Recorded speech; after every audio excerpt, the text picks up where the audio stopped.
Bonjour, je suis avec Sophie Pirot qui nous vient de Belgique et qui nous a apporté 2 de ses œuvres. Elle va nous en parler. Donc là, aujourd'hui, j'ai apporté 2 œuvres. Donc ma série, elle s'appelle Memento Mori. Ça veut dire n'oublie pas que tu es mortel. Memento Mori, c'est ce que les sbires disaient aux empereurs romains. Oui. Quand ils étaient élus. Et donc on leur mettait une couronne au-dessus de laurier au-dessus de la tête et leur disait Memento Mori, Memento Mori. Ça veut dire n'oublie pas que tu es mortel. Ça leur amenait à un peu d'humilité. Et l'idée m'est venue de faire cette série-là. Ça a commencé quand Carola Rackete avait débarqué les migrants de force à Lampedusa. On a fait des pétitions, on a fait un battage médiatique et 4 ans plus tard, j'en parlais à une copine et elle me disait « Qui ?» Et donc je me suis dit, on les oublie quand même vite. Et je me suis demandé comment est-ce qu'on représentait l'oubli rapide. Donc j'ai décidé de faire 1 ou 2 exemples de femmes qui avaient marqué l'histoire et qu'on avait oublié. Donc je peins et puis j'efface en partie pour marquer le voile de l'oubli en quelque sorte. Vous me parlez de votre oiseau. On voit un oiseau. Dans mes peintures, l'oiseau a toujours une signification plutôt mauvaise. Donc, il y a un premier volet dans mes créations, ce sont ces femmes-là qui ont marqué l'histoire. Et puis, il y a un deuxième volet qui est plutôt les sentiments. Donc, celle-là parle du regret. Donc, ça veut dire, le titre, ça veut dire mémoire d'année, et quelque part, et donc l'oiseau la tire en arrière. Donc, il y a un décodage, mais ça m'appartient quelque part quand une toile sort de l'atelier. Elle appartient à celui qui la lit et plus à celui qui l'a créée. Oui, mais quand on a une petite clé, sachant que chez vous, l'oiseau il est négatif, c'est quand même assez intéressant.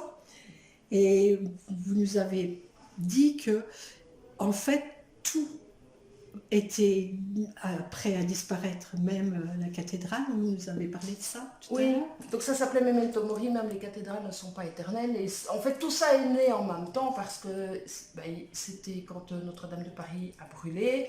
Et puis après, vu qu'il y a eu le confinement, on ne pouvait plus exposer rien du tout, je me suis dit, bah alors je vais peindre pour dire quelque chose. Donc là, je me suis vraiment lancée dans d'abord beaucoup d'écoutes de reportages, Arte, France Culture, et puis lire des bouquins, et puis après choisir qui j'allais représenter.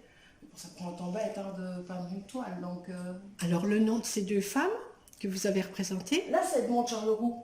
Donc, elle est issue de la noblesse française, mais casse les codes, militante, communiste.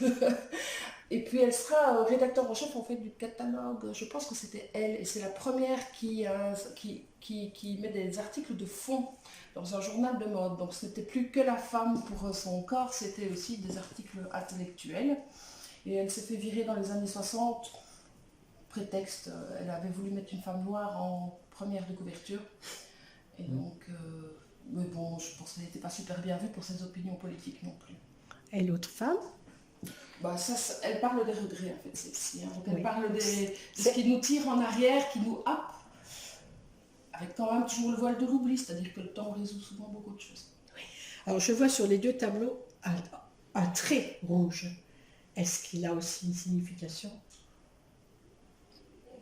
Pas Pour moi, encore. c'est une marque. Si, C'est mais une marque, si, votre moi marque à je vous. sais, mais je ne sais pas pourquoi je dois vraiment expliquer ça, parce que les gens comprennent tous d'une façon différente, et donc on pourrait même dire que c'est juste un fil rouge. Chacun se débrouille. Ça Ah, peut mais être un une fil marque- rouge. Ça peut être une marque graphique, juste pour casser le noir et blanc, ça peut être interprété de 1000 façons. Oui, Le rouge, mais c'est ça nous intéresse d'avoir la vôtre quand même. Euh, Mais casser le noir et blanc, c'est intéressant. Oui, aussi. C'est Oui, dans oui. votre discours de toute façon. Alors, j'aimerais savoir si artistiquement, avec tout ce que vous faites, vous avez un rêve. Mais oui, j'aimerais bien que cette exposition-là soit une exposition itinérante. Mais bon, les artistes, on est les premiers à devoir payer pour exposer quelque part. C'est vrai? Toujours, oui, assez compliqué. Maintenant, j'ai eu une super exposition qui m'a été proposée par la ville de Strassen, où là, j'ai été vraiment invitée à exposer les femmes parce que c'était des femmes, et le vernissage avait lieu le jour du droit de la Journée journée internationale du droit des femmes. Donc ça, c'est évidemment, c'est quelque part un rêve qui se concrétise, celui-là. C'est vraiment chouette, c'est l'essence même du travail, Eh c'est oui. la pédagogie. Oui. Donc, vous avez déjà fait une partie de votre rêve.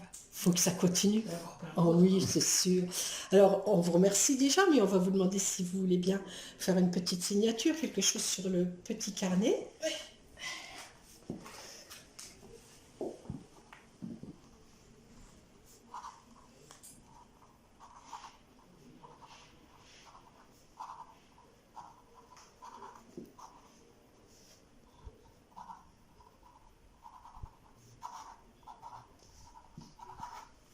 Merci Sophie.